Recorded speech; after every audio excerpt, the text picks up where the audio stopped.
Mateus, capítulo 5, do verso 1 até o verso 16. Vendo as multidões, Jesus subiu ao monte e se assentou. Quando ele fala assim, subiu ao monte, já era um monte que ele costumava frequentar, né? Se não fosse um monte conhecido, diria, subiu a um monte.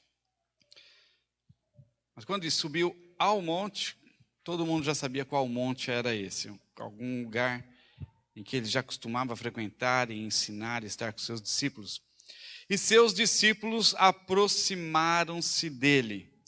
E ele começou a ensiná-los, dizendo: bem-aventurados os pobres em espírito, algumas Bíblias dizem pobres de espírito, pois deles é o reino dos céus. Bem-aventurados os que choram, porque serão consolados. Bem-aventurados os humildes, algumas Bíblias dizem os mansos, pois eles receberão a terra por herança. Bem-aventurados os que têm fome e sede de justiça, pois serão satisfeitos. Bem-aventurados os misericordiosos, pois obterão misericórdia.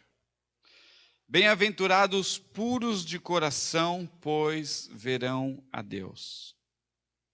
Bem-aventurados os pacificadores, pois serão chamados filhos de Deus. Bem-aventurados os perseguidos por causa da justiça, pois deles é o reino dos céus. Bem-aventurados serão vocês quando por minha causa os injuriarem, os perseguirem e levantarem todo tipo de calúnia contra vocês, por minha causa. Chato que muito crente é insultado, perseguido e se levanta histórias que não são calúnia, né? Mas, quando somos injuriados por causa de Jesus, perseguidos por causa de Jesus e somos injuriados por causa de Jesus, aí somos bem-aventurados. Mas não é hoje o motivo dessa mensagem. 12. Alegrem-se e regozijem-se quando vocês sofrerem essas perseguições todas, porque grande é a recompensa de vocês nos céus. Pois da mesma forma perseguiram os profetas que viveram antes de vocês. Vocês são o sal da terra, mas se o sal perder o seu sabor, como restaurá-lo? Não servirá para nada, exceto para ser jogado fora e pisado pelos homens. Vocês são a luz do mundo. Não se pode esconder uma cidade construída sobre um monte. E também ninguém acende uma candeia e a coloca debaixo de uma vasilha. Pelo contrário, coloca no lugar apropriado. E assim ilumina todos os que estão na casa. Assim então brilha a luz de vocês diante dos homens, para que vejam as suas boas obras e glorifiquem ao Pai de vocês, que está nos céus. Gostaria de destacar apenas essa última parte, do versículo 13 até o versículo 16. As bem-aventuranças, vamos tratar delas um outro dia, não hoje. Mas hoje vamos nos ater na questão do sal da terra e a luz do mundo. Vocês são o sal da terra. E se o sal perder o sabor, como restaurá-lo? Não servirá para nada, exceto para ser jogado fora e ser pisado pelos homens. Vocês são a luz do mundo. Não se pode esconder uma cidade construída sobre um monte. E também ninguém acende uma candeia e a coloca debaixo de uma vasilha. Pelo contrário, coloca no lugar apropriado e então ela ilumina todos os que estão na casa. Assim brilha a luz de vocês diante dos homens, para que vejam as suas boas obras e glorifiquem ao Pai de vocês que está nos céus. Gostaria de destacar 3 coisas aqui nesta noite. É muito interessante quando Jesus diz assim: vocês são o sal da terra e vocês são a luz do mundo. na mente e no coração da maioria das pessoas, da maioria dos crentes e da maioria de nós que estamos aqui, nós pensamos que Jesus é o sal que salga a minha vida e Jesus é a luz que ilumina a minha vida. Jesus é a luz e Ele me ilumina e eu não sou nada. Eu não sou nada. O pouco que eu sou graças a Deus porque Jesus me ilumina. Só que é muito interessante que Jesus diz que nós somos a luz. O que Jesus está dizendo aqui é que nós não somos a coisa que é temperada pelo sal Jesus. Nós somos o sal, não é Jesus.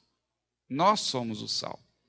Nós não somos a coisa que é salgada, a coisa que é temperada, a coisa que é preservada, porque essa é a função do sal, né? Dar sabor e preservar da podridão. E nós pensamos então que o sal Jesus veio sobre nossa vida e deu sabor para a nossa vida e nos preserva da podridão. Quando o sal Jesus veio sobre nós. Mas Jesus está dizendo não. Eu não sou o sal que veio sobre vocês e agora dá sabor para a vida de vocês e preserva a vida de vocês da podridão. Não. Vocês são o sal que dá sabor e que preserva da podridão, do apodrecimento, o mundo. Vocês mesmos são. Isso é muito interessante porque isso eleva-nos a um patamar que a maioria de nós ainda não entendeu, nunca viu, nunca percebeu.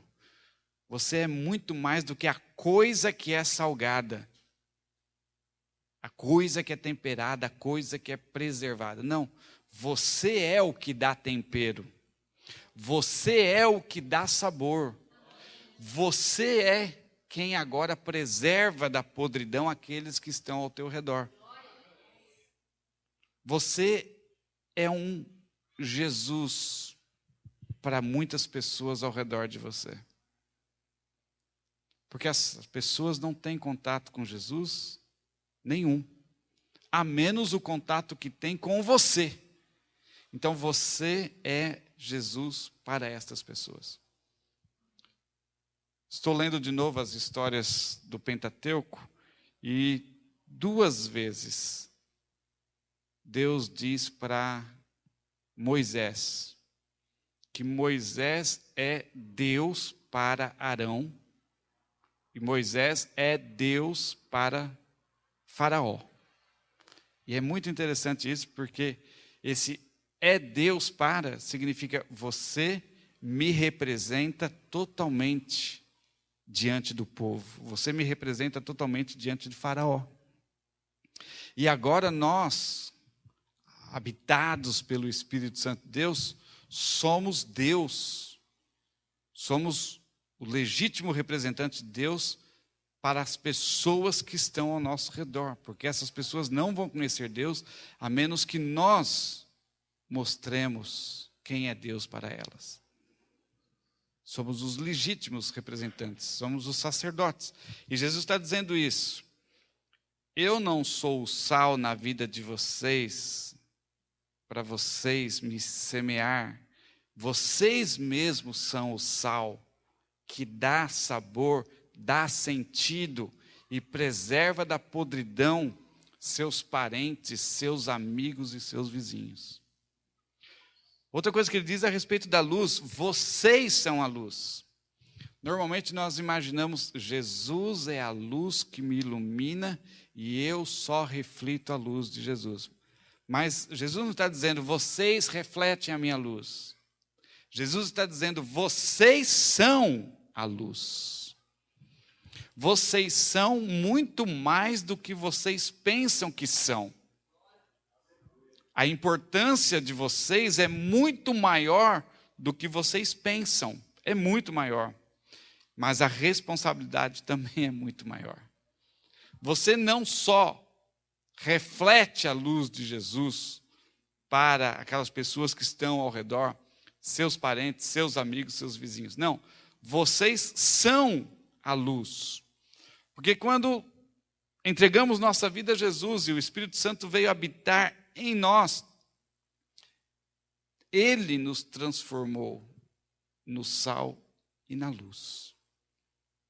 Então nós precisamos entender isso e tomar uma atitude na nossa vida de muito maior responsabilidade.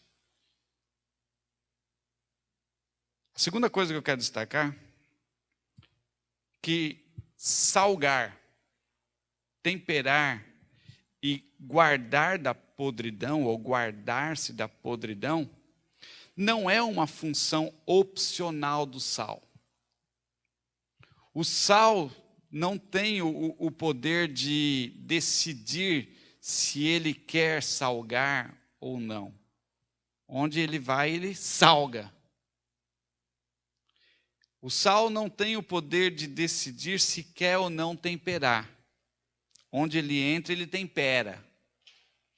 E ele também não tem o poder de decidir se ele quer ou não guardar da podridão. Onde ele está, ele guarda da podridão. Não tem como você colocar sal num alimento e esperar que aquilo não fique salgado. Vai ficar. Vai ficar. Então não é opcional. É uma função essencial. E nós agora somos o sal. Não é só Jesus que nos temperou, deu um tempero, deu um sabor na nossa vida e nos preservou do mal. Ele nos tornou sal. E como sal, nós não temos como optar por, olha, em tal lugar, em tal situação, ou em tal tempo, eu vou salgar. E em outra época, ou outro lugar, ou para outras pessoas, eu não vou salgar. Tem muito crente que nessa época do ano dá uma escapadinha para os carnavais. Eu lembrei agora que há muitos anos atrás nós promovemos alguma coisa aqui na igreja, algum trabalho de construção, e nós íamos pagar um trabalhador para fazer alguma coisa. E os jovens alguns jovens querendo ir para um retiro, propôs, não, nós vamos fazer esse serviço, a igreja, em vez de pagar um trabalhador para isso, pague para nós e nós vamos pagar nosso retiro. Eu falei, oh, que coisa boa, né? Beleza. Então, eles fizeram esse trabalho e a igreja pagou esse trabalho, como fosse pagar um trabalhador braçal para isso. E todos eles pegaram aquilo e juntaram mais algum dinheiro e foram para um retiro, a não ser um.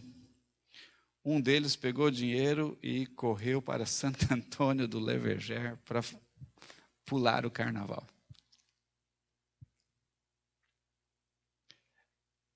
Interessante que daqueles jovens, os que eram sal, eles eram sal. Não tinha como optar, não, nessa época eu não vou salgar, eu vou me disfarçar de não sal. E vou pular o carnaval. Aquele que não era sal, ele podia optar em não salgar. E não preservar da podridão, e não se preservar da podridão. É função essencial do sal. Salgar, temperar, preservar da podridão. Então, alguns crentes que não estão salgando, alguns crentes que não estão temperando, alguns crentes que não estão preservando o ambiente da podridão, nem se preservando da podridão, não são sal. Porque se fossem, não tinha como não exercer essas funções. Então não são crentes. E você precisa então reavaliar a sua vida. Um crente, ele é sal. E em qualquer tempo, em qualquer circunstância, em qualquer lugar, na igreja, na escola, em casa, na casa de parentes, em qualquer lugar, ele está salgando, ele está temperando, ele está preservando da podridão e está se preservando da podridão. Deixa eu dar um exemplo de como você preserva da podridão onde você está. É muito comum quando um crente de verdade, que ele é identificado como crente, as pessoas sabem que ele é crente e respeitam ele como crente, quando ele chega num lugar, a música podre abaixa de volume ou é desligada. As piadas tontas, elas acabam. Aquele ambiente já fica purificado, fica preservado da podridão. Várias vezes você entra numa rodinha de parentes, aquelas piadas acabam, eles mudam de assunto. Ou então, se não querem, um vai para um lado, o outro vai para o outro. Porque o sal afasta a podridão, aquilo que está apodrecendo. Alguns crentes que não são sal, ou seja, também não são crentes, as músicas não mudam, ele começa a contar as piadas, ele entra. Então, ele começa a se comportar como os outros. Então, num caso desse, não é sal. Não sendo sal, não é crente. E precisa ver isso. Outra que ele faz também, iluminar, não é algo que a luz decide ou não decide. Uma vez que você toca naquela tomada e a energia passa por essas lâmpadas, elas vão iluminar. Não tem como não iluminar. A luz, ela ilumina. A luz lança fora as trevas. E a luz revela as coisas certas e erradas, boas e ruins, bonitas e feias. A luz revela, a luz mostra, a luz não esconde nada. Ela não pode, numa hora, dizer, vou revelar, vou mostrar, e outra, não, eu não estou afim de iluminar. Ela sempre vai iluminar. E quando Jesus diz, vocês são luz, então, onde vocês chegarem, vocês vão iluminar. E as trevas vão ter que sair. Não é opção, elas têm que sair. Se você chega num lugar, se você chega num ambiente, se você chega numa sala de aula, se você chega numa rodinha de parentes ou de amigos, e as trevas não saem, a sujeira, a podridão não sai, então você ainda não é luz. Precisa pensar seriamente nisso. Faz parte, é a essência do sal salgar, é a essência da luz iluminar.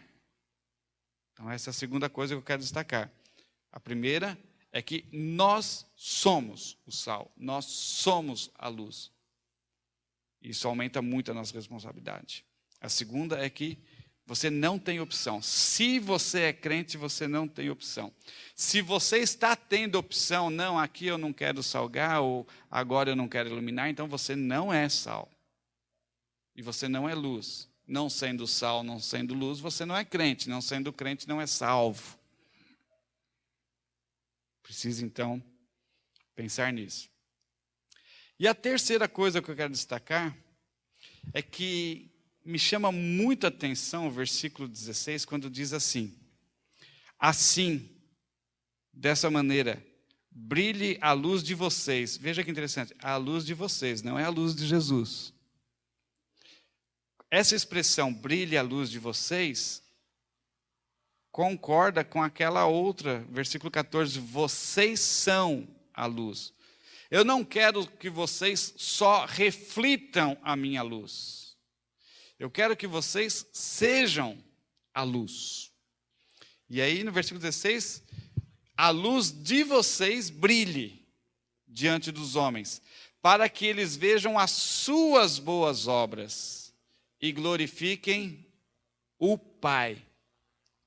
A luz de vocês deve brilhar ao redor dos homens, e eles vão ver suas boas obras, porque a luz é algo para ver. E então eles darão glória a Deus, não glória a você, glória a Deus. Aqui então, nós temos que, como luz, nós somos como um farol, uma lanterna, um holofote, que a luz somos nós. Mas se eu apagasse tudo aqui, eu tentei fazer isso com uma lanterna, eu ganhei uma lanterna maravilhosa, aquelas lanternas pequenininhas que iluminam longe, longe, mas no retiro de jovens alguma coisa aconteceu, ela parou de funcionar. Mas sabe aquelas lanternas maravilhosas que iluminam assim 1 quilômetro de distância? Se nós apagássemos todas as luzes do templo desse instante, eu pegasse aquela lanterna e iluminasse aquela caixa de som. Isso, está vendo aquela caixa de som lá?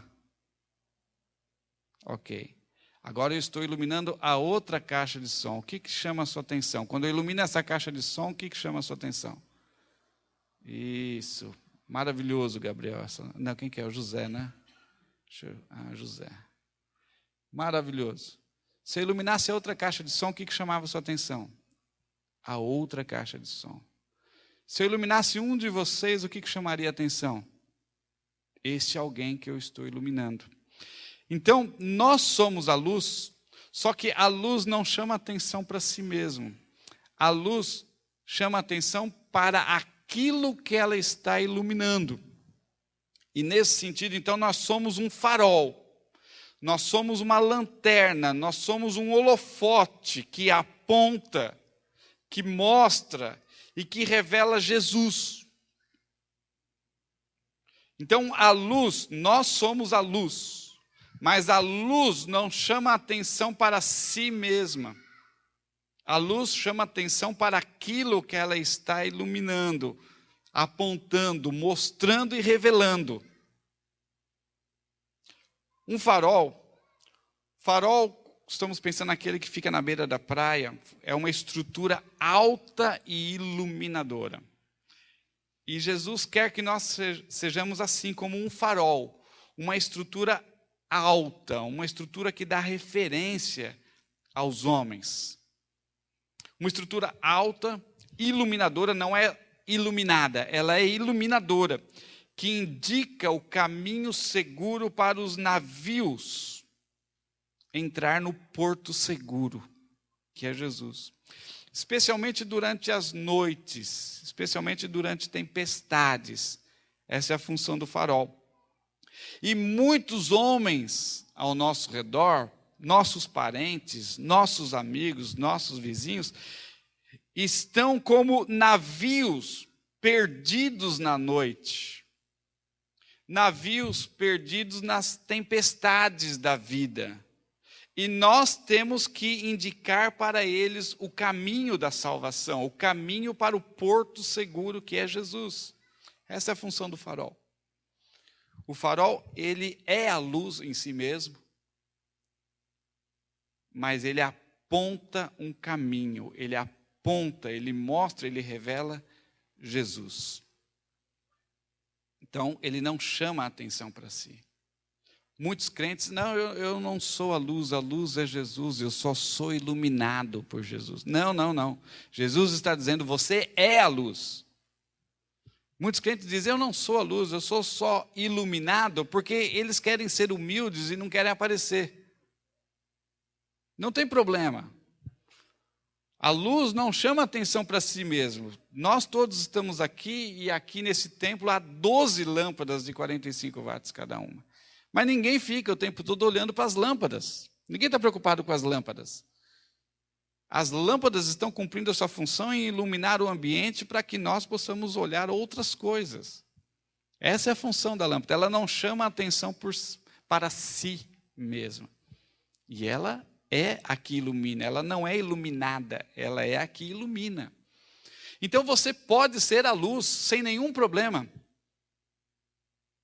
E sendo luz, seja farol, para indicar para os homens que estão perdidos no mar, como navios, em noite escura e de tempestade, indique o caminho seguro.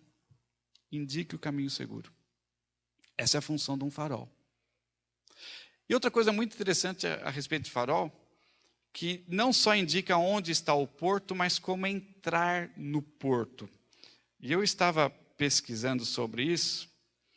Existem os sistemas de conjuntos de faróis, que indicam não só onde está o porto, mas qual é o caminho para chegar até o porto.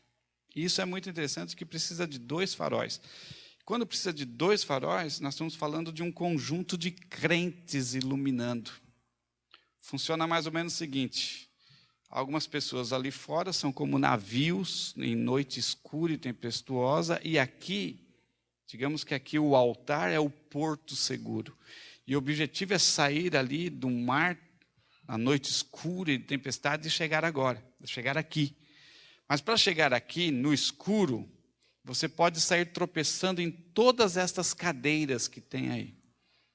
Como é que nós fazemos para chegar aqui? Bom, para chegar aqui nós temos 2 caminhos sem cadeira. Nós temos esse corredor sem cadeira, e aí quem está lá fora pode chegar até o altar por aqui, sem tropeçar. E nós temos esse outro caminho.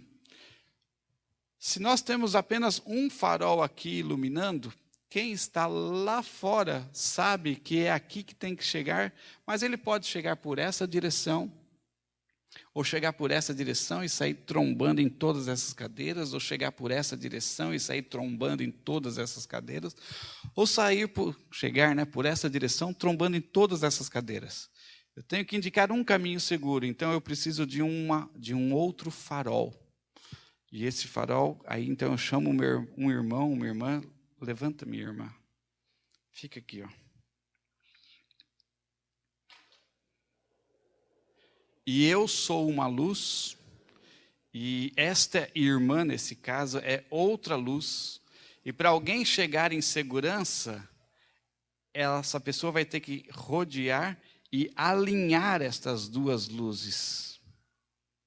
Alinhar. Lucas, se você estivesse vindo para cá, você está vendo quantas pessoas aqui? Quantas luzes? Papai vai te dar dica. Quantas luzes, Lucas? 2. Então, se você está vendo 2, você não está no caminho certo e você vai tropeçar nas cadeiras. Então, fique numa posição em que você só vê uma. Está vendo uma só? Então pode vir. Vem, papai, vem. Isso. Olha que coisa impressionante. Quando alinha-se 2 faróis, isso indica um caminho seguro. Não importa os problemas, as dificuldades, não importa as tempestades, não importa a escuridão da noite. Há um conjunto de luzes que são os crentes, que indicam um caminho seguro até o porto, que é Jesus. No Porto de Santos, em São Paulo, existem 6, eu não sabia, descobri hoje. Existem 6 faróis, indicadores, não só onde o porto está, mas os caminhos de entrada e saída do porto. São 6, cada um deles tem 17 metros de altura. E a luz são faroletes, são chamados de faroletes, porque são faróis um pouco menor, de 17 metros de altura, e sua luz pode ser vista a 10 milhas náuticas, que significa não sei o quê. Uma milha são 1,5 km, mais ou menos, 1,6 km. Então, 16 quilômetros de distância. Quando nós falamos, então, que 2 luzes, 2 faróis indicam um caminho seguro, um sozinho não. Se o Lucas, lá onde ele está agora, só vê um farol aqui, e ele vier em linha reta de onde ele está, ele vai sair tropeçando em cima de todo mundo aqui. Mas quando ele encontra uma outra referência, ele fala, esse é o caminho. Isso nos mostra a importância de andarmos unidos e alinhados. É muito importante que nós estejamos alinhados. Só quando estamos alinhados, nós indicamos para aqueles que estão num mar tempestuoso, à noite, nevoeiro. Só quando nós estamos alinhados é que nós indicamos para estas pessoas o caminho seguro para chegar no porto seguro, que é Jesus.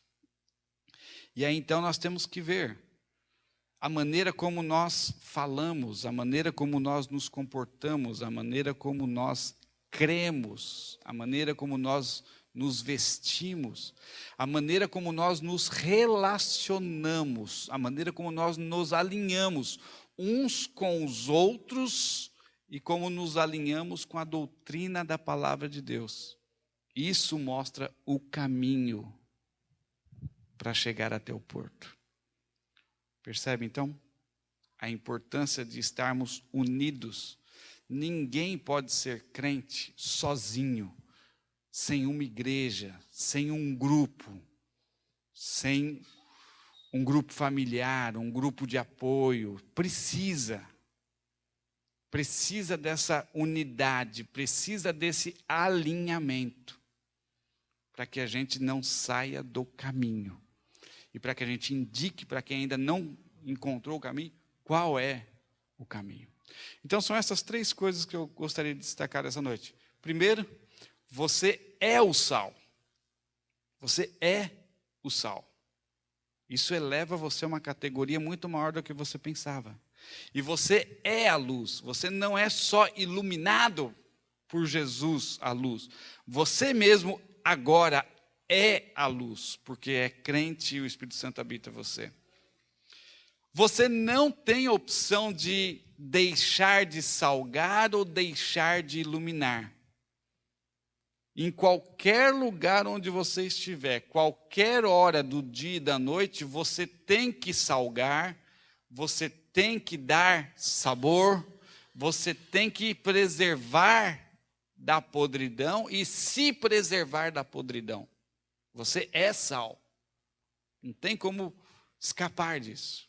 Você é luz, você tem que iluminar. E diante de você as trevas têm que fugir. Se isso não está acontecendo, então você ainda não é luz. E a terceira coisa é que somos como faróis, como lanternas, como holofotes que apontam, mostram e revelam Jesus. E como faróis temos que estar alinhados com os outros crentes na igreja, para que não só indiquemos o porto, mas indiquemos o caminho para chegar no porto. Você entendeu? Amém. Coloque-se de pé. Vamos orar nesse instante, pastor Ivanir.